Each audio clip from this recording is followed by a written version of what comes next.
All right, welcome traders. This is Dr. Keith. I hope you're all doing fantastic.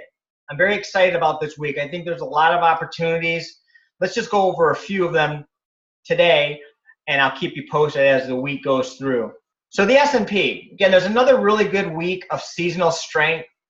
So what I'd like to see, ideally on Monday here, I would like to see it to come down maybe a couple hundred points and then wick back up and either close higher or at least past the midpoint. If it did, that'd probably be a pretty good long.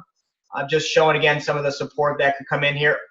So I will keep you posted. I am only looking for longs this week on the ES, so I'll either go long the ES or I won't do anything, and I will keep you posted there based on the strong seasonal influence. Australian dollar. You know, we made some money on that last week. Fantastic trade right off of seasonality. This is one of those cases where sometimes seasonality flips. And at the end of this month, so at the end of April, the Australian dollar actually goes into a pretty good seasonal short, okay? So it might be starting early here. What I love to see is for this to go down 2 or 3 more days, and then I'll look for a pullback, and then I'll go short, okay? I don't usually like to just catch it right away, especially when we are just in that seasonal long, okay? So that's the cool thing about seasonality is you can get a good seasonal long, then it can reverse, and you can get a good seasonal short as well. So again, I'll keep you posted here, but it looks like it's getting ready to make us change to the short side.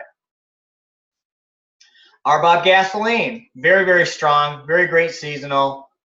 Could have made lots of money here, right? So what we're looking for now is a pullback. That's all I'm looking for. If I get a 2 or 3 day pullback here, I would look to go long RBOB gasoline.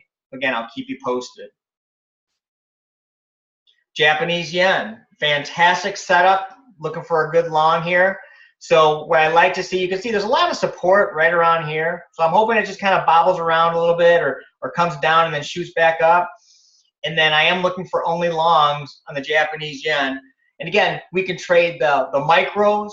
We can trade some ETFs of the Japanese yen. So I will keep you posted and give you some recommendations that I'm going to look at as we get closer here. But we're getting really close. Good seasonal long coming up in the Japanese yen. In my webinar last week, I talked about silver. Very excited about silver. I think this is going to go much, much higher, much higher, due to the fact that there's a good seasonal long coming in May, and it's already started early. And commitment of traders, 3 weeks ago, the commercials were about as net long as they ever have been, which is very, very bullish, folks. So I think this is going to make much higher highs here. But again, I'm still looking for a pullback here now. You know, if I didn't get in right around here, I'm looking for a pullback. Once it does come back, we'll look to go long. Again, lots of options here. There's a micro contract for silver. There's some ETFs for silver. So I will give plenty of different types of options here as we get close to enter again, okay? Crude oil, same thing. I'm just looking for a pullback. I'd love to see it 2 or 3 more days, maybe come right to here. You see where the support's been, right about here, and then we'll look to go long crude oil. Just as an example, you know, we do have a lot of ETFs you can trade with that go hand in hand. So if you were to look at the oil, OIL, you see it mirrors it pretty close, right?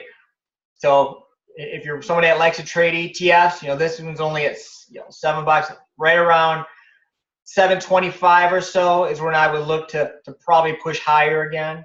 But again, fantastic trade with the oils. All right, just want to give you another example here. If you don't trade, for example, coffee future, okay? Cafe is basically a coffee ETF. And we're getting really close to a good seasonal long. Typically it's towards the end of May, but to me it looks like it's, you know, it's been pretty sideways here. It looks like we're about ready to hit a bottom here.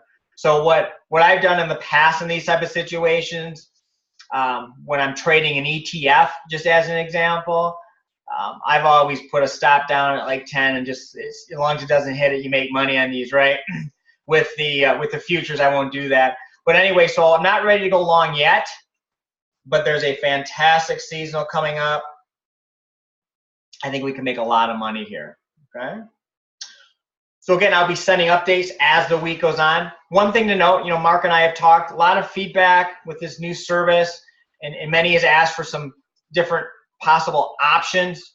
So what we will definitely take a look at is make you all happy, and we'll do absolutely we can to make it, as long as it makes sense, to recommend an option with the seasonality of a particular underline.